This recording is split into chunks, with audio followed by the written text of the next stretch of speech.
Abertura. Avisos de possibilidades de proibições de script em diversas áreas. No centro escrito com letra de ordem novo de uma proibição. Como funciona? Ruas, estacionamentos e praças são todos espaços públicos, certo? Mas com o passar dos anos, as cidades têm modificado a finalidade desses locais para atender às necessidades da população. Algumas vezes em favor da mobilidade, outras para atividades de cultura, arte, comércio e lazer. Na França, parte da história do país pode ser contada por meio dos monumentos, palácios e edifícios, que hoje são mais do que pontos turísticos. A Luna mora em Bordeaux e vai mostrar que a primeira praça aberta da Europa já foi o principal reduto de negócios da França. Globo terrestre. Imagem se aproxima da França da Europa. Indicação pontiaguda em Bordeaux, França. Bandeira francesa tremulando no mastro. Imagens aéreas do centro histórico da cidade, com a Catedral Gótica de Santo André, às margens do rio Garonne. Olá, pessoal da TV Justiça. Luna aqui Dias, é a Luna. educadora. Gente, eu moro na França faz 23 anos e hoje eu vou apresentar para vocês dois lugares bem conhecidos e bem frequentados da cidade de Bordeaux. Vamos lá?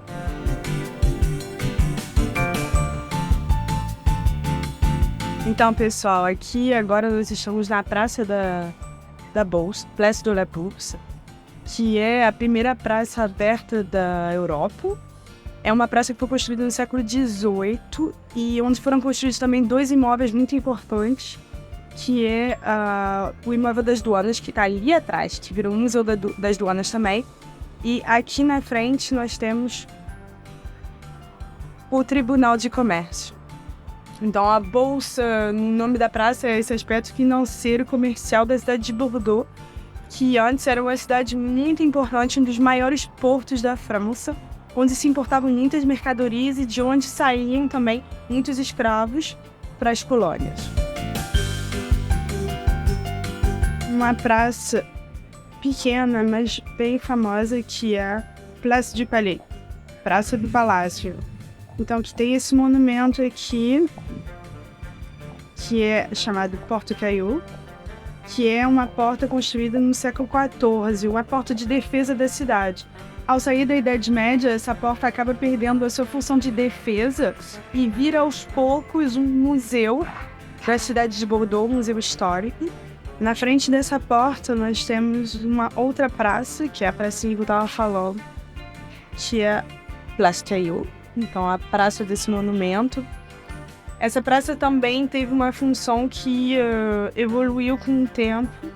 No século XX, essa praça era utilizada como um estacionamento gigante para os moradores ao redor, os comerciantes. E nos anos 2000, essa praça foi limpada, renovada. Depois dessa operação de limpeza, a utilização dessa praça mudou muito. Então era um lugar onde a gente podia cruzar a pé, de bicicleta, de skate. E aos poucos, os comerciantes começaram a investir também nessa praça e botar as mesinhas, barris, mesinhas que vocês estão vendo aqui. E hoje em dia é uma praça muito mais calma, muito bem frequentada. Até muitas crianças vêm para aqui para brincar depois da escola, porque é um lugar muito seguro, com muito pouca passagem de carro, onde as crianças podem brincar no meio e os pais podem beber um copo ou sentar no banquinho da praça esperando as crianças. Então é um lugar muito gostoso para ficar aqui no centro de Bordeaux. Vinheta de transição.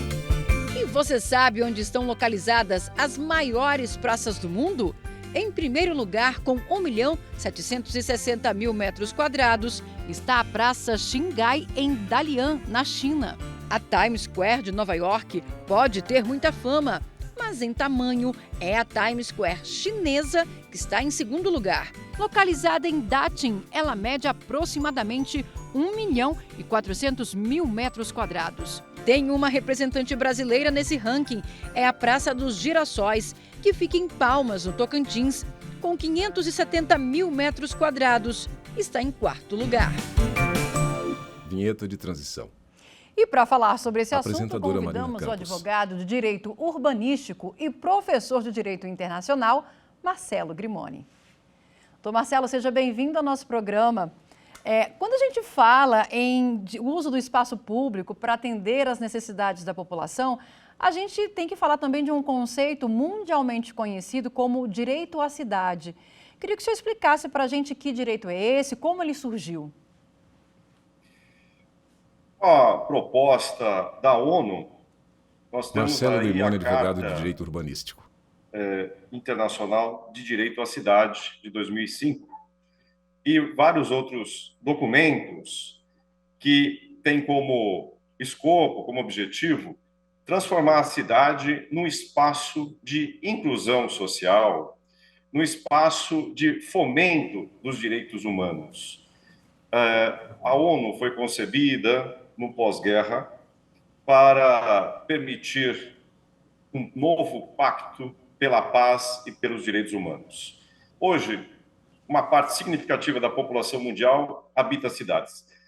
O Brasil, por exemplo, tem uma intensa urbanização e hoje 80% da população estão nas cidades.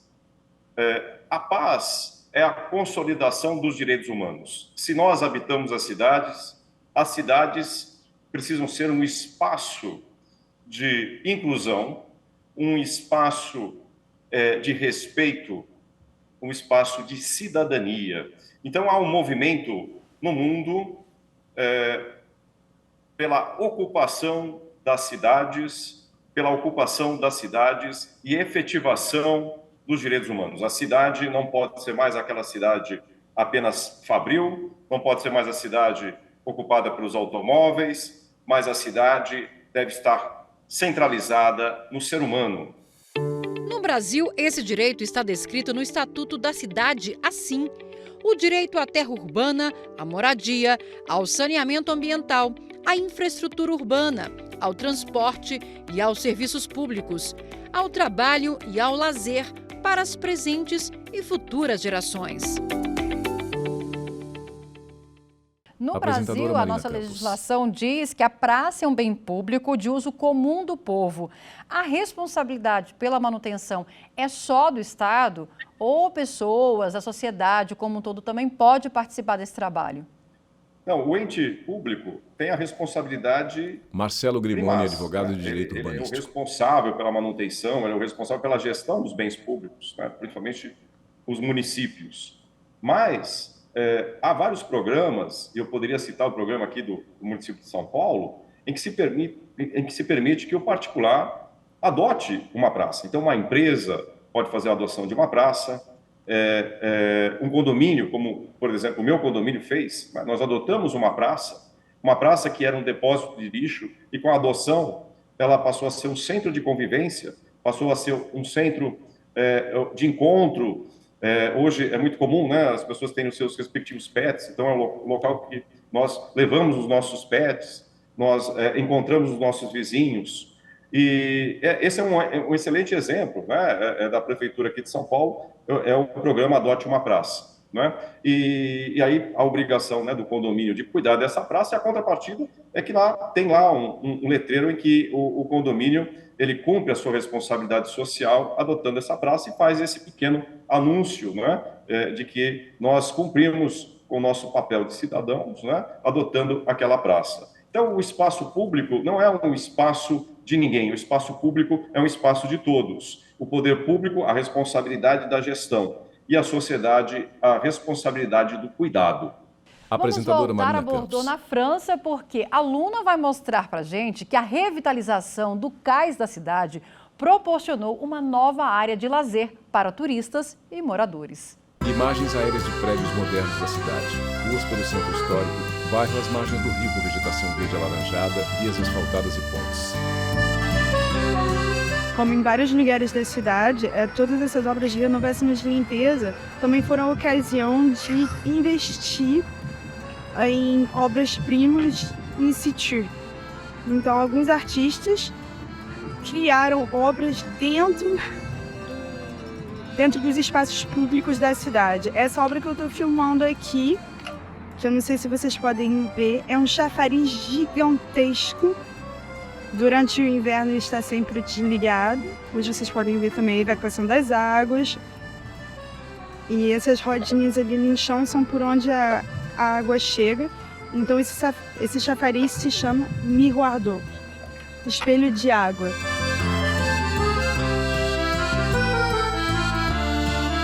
Então é uma zona que é muito polivalente. No começo, que é uma obra-prima, que é também um chafariz, e que durante o verão serve muito. É também uma zona onde as pessoas fazem skate, fazem roller, onde eles vêm sentar, tocar música.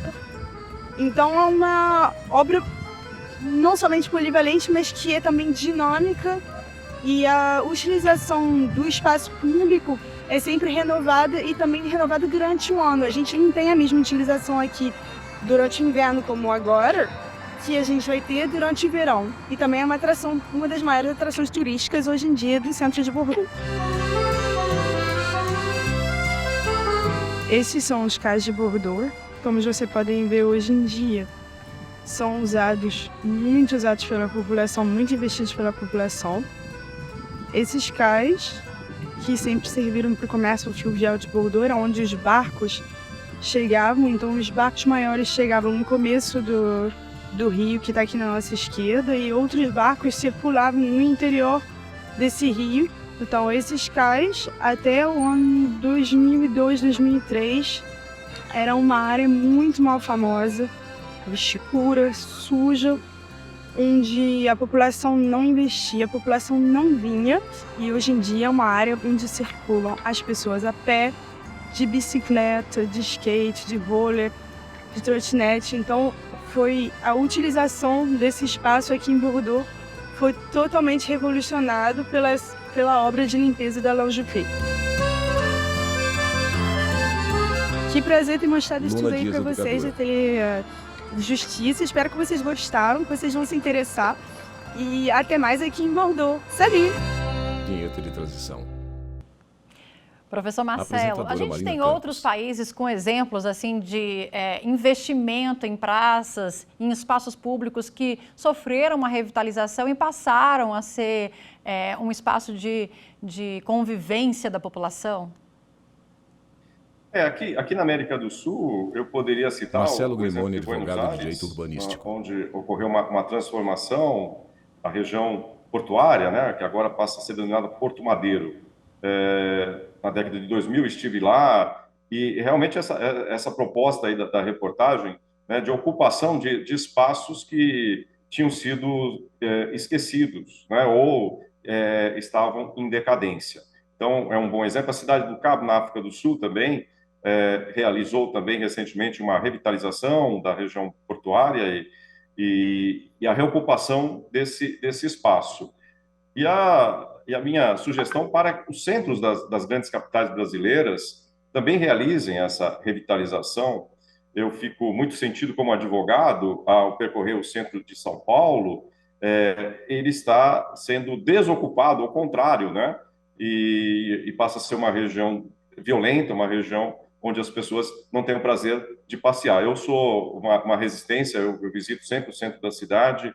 Eu acho que os centros de todas as cidades, as regiões portuárias, são regiões que merecem ser revitalizadas e serem reocupadas, porque, na verdade, a cidade é viva, não é? Nós não podemos deixar que a cidade morra.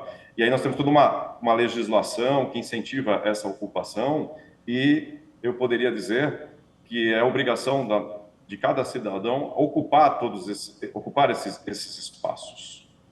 Vamos fazer agora um breve intervalo e a gente volta já já. Vinheta de transição. Estamos apresentando como funciona aí. Vinheta de transição no centro. Como funciona aí? O Como Funciona Aí está de volta e nós vamos agora direto para uma das avenidas mais conhecidas do mundo e que precisou se render às necessidades de quem passa por lá. É a Times Square, em Nova York. O Rafael é arquiteto, mora em Manhattan e vai contar pra gente como a Times Square se adaptou e vem se adaptando para dar mais espaço e oportunidades para quem passa por lá. Globo terrestre. Imagem se aproxima dos Estados Unidos na América do Norte. Indicação pontiaguda em Nova York e Estados Unidos. Bandeira estadunidense tremulando no mastro. Imagem aérea da ponte de Manhattan ao anoitecer. Altos prédios de Manhattan nas margens do Rio East. Estátua da Liberdade.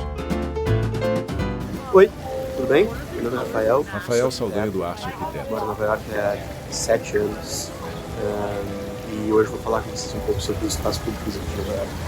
Bora? Área arborizada em meio a altos prédios. A Times Square é sempre um lugar caótico e com muita coisa acontecendo e, portanto, muita gente circulando. Tem sempre turista, o público que sai e entra dos teatros e das lojas, os hotéis e, claro, os artistas de rua tentando o seu ganha-pão.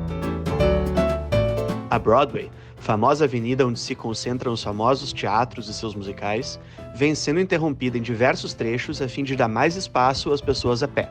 A gente pode ver aqui a instalação de mobiliário leve, como mesas e cadeiras, incentivando o uso desse espaço. Cadeiras e mesas vermelhas pela praça.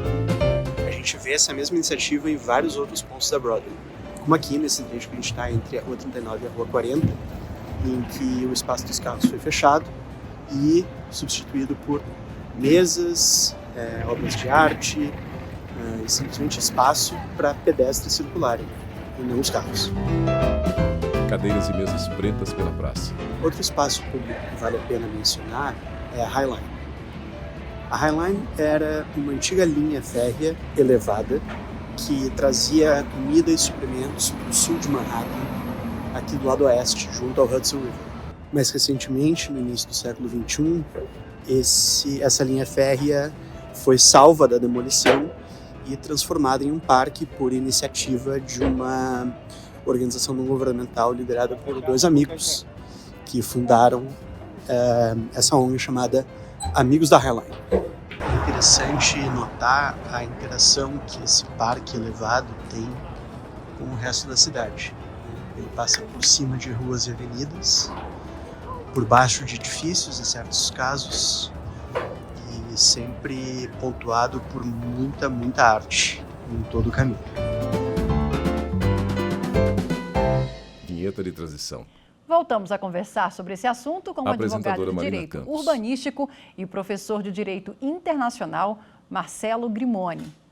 Professor Marcelo, quais ganhos a população tem quando a cidade ela se reorganiza para ter espaços multifuncionais? O principal ganho Marcelo Grimoni, advogado de a qualidade de vida. Um dos objetivos da cidade é oferecer bem-estar para os seus habitantes. Na verdade, quando se fala em direito à cidade, eu diria que é um direito fundamental à habitação, é um direito fundamental ao lazer e é um direito fundamental à própria qualidade de vida. A cidade, ela precisa oferecer mobilidade, ela precisa oferecer residências, domicílios, empregos, mas ela precisa ter espaços de convivência. Aqui no Brasil, a gente usa muito shopping center, né, como um centro de interação, de integração. Eu acho que nós temos que repensar isso. Precisamos reocupar as praças, as ruas, e para isso, como nós vimos aí na reportagem, a sociedade civil precisa se organizar, exigir do poder público mais segurança, mais investimento, e para que a cidade tenha aí como objetivo, que inclusive está na nossa Constituição, que é ofertar o bem-estar aos seus habitantes. No Brasil, são as prefeituras que devem definir esses espaços por meio de lei? Exatamente. A gente tem na estrutura do direito urbanístico a Constituição, né, que traz princípios, né, lá no seu artigo 182. Nós temos aí o Estatuto da Cidade, que é uma grande inovação da nossa legislação, e no caso das praças, das ruas, a prefeitura que deve, na verdade, gerenciar essa ocupação, né? Impedir que a especulação imobiliária transforme a cidade apenas numa grande imobiliária. A cidade precisa ter espaços, a cidade precisa ter mobilidade, e a prefeitura pode e deve, através de incentivos fiscais, determinar as áreas de ocupação, as áreas de convivência, as áreas verdes, não é? E com o apoio e a exigência da sociedade civil. Voltamos aos Estados Unidos, porque o Rafael vai mostrar como um parque pode ser preparado para atender a população, tanto no verão como no inverno. A área do distrito de Manhattan, iluminado com altos e modernos prédios às margens do Rio East, destaque para a ponte de Manhattan. Bom, a gente está aqui no Bryant Park, que é o parque Rafael que Saldanha fica Duarte, junto à arquiteto. Biblioteca Pública de Nova York. Era um parque tido como inseguro nos anos 80, era um ponto de tráfico de drogas, inclusive, e passou por uma extensa renovação lá atrás, feito por uma ONG chamada Project for Public Spaces, que fez intervenções muito pontuais aqui no parque para aumentar a percepção de segurança, deixar o parque mais iluminado, mais claro, com um mobiliário como essas mesinhas e cadeiras, que é um mobiliário muito barato e muito leve, muito flexível, além de propor uma programação extensa de atividades que varia bastante entre inverno e verão. No verão, o gramado central se torna um espaço aberto, onde se fazem aulas de yoga, peças de teatro, shows, se coloca um palco, e todas essas atividades acontecem. E no inverno, como é o caso agora, esse gramado dá lugar a um enorme rink de patinação. Pessoas aproveitam o rink de patinação. Entre o Bryant Park e a Times Square, a gente tem essa pequena praça interior, no quarteirão aqui, que é um excelente exemplo da legislação da cidade que incentiva empreendimentos que criem espaços públicos abertos à população. Esses espaços são chamados de espaços públicos de propriedade privada. Eles são providos pelos empreendedores de edifícios como esse e são abertos à população, mas são mantidos e administrados pela iniciativa privada. Mas é importante falar que os empreendedores só ganham as bonificações tributárias ao fornecer esses espaços públicos se eles seguirem certas regras que são definidas pelo poder público. Vinheta de transição. Professor Marcelo, essa ideia de incentivo fiscal para as empresas investirem, revitalizarem os espaços, as praças, é uma boa ideia? E como funciona aqui no Brasil? É uma excelente ideia. Marcelo Belloni, advogado de direito urbanístico. Que seja aprovado, no caso, a legislação municipal, poderia, por exemplo, isentar o IPTU, né, que é o Imposto Predial Territorial Urbano, poderia isentar o ISS para empresas prestadoras de serviço, desde que, como condição, elas investissem na modernização dos equipamentos públicos, ou mesmo nos alvarás de construção, as construtoras tivessem uma permissão de uma construção maior, né, do que é permitido pela lei, desde que reservasse uma parte do condomínio aberto à população. Eu acho que a gente poderia até resolver esse problema das áreas verdes, negociando, através da lei, sempre, a possibilidade da iniciativa privada contribuir para a ampliação do espaço público. E a ONU Habitat define aí os espaços públicos acessíveis e inclusivos como uma abreviação da desigualdade urbana. Por quê? Hoje, o que dita Marcelo Grimoni, as grandes cidades, infelizmente, é a especulação imobiliária.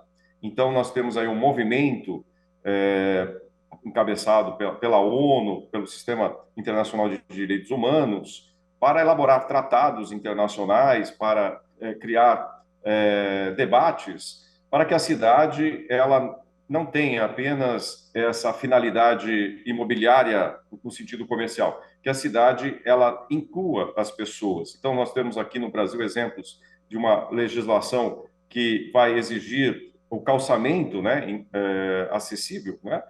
Isso está sendo feito em algumas cidades, a mudança da legislação, para que as pessoas que tenham alguma dificuldade possam transitar nesse espaço público. Então, nós temos aí um movimento mundial por uma cidade inclusiva para a superação dessas desigualdades que foram promovidas ao longo de décadas, pois as cidades eram ditadas apenas pela especulação imobiliária. Muito obrigada pela participação aqui no nosso programa. Apresentadora Marina Marina Campos. A gente fica Campos. por aqui preparando a nossa próxima viagem. Siga a gente nas nossas redes sociais. Estamos no YouTube, no Instagram, no Twitter e no Spotify. É só digitar @Rádio e TV Justiça que você encontra tudo lá. Até a próxima!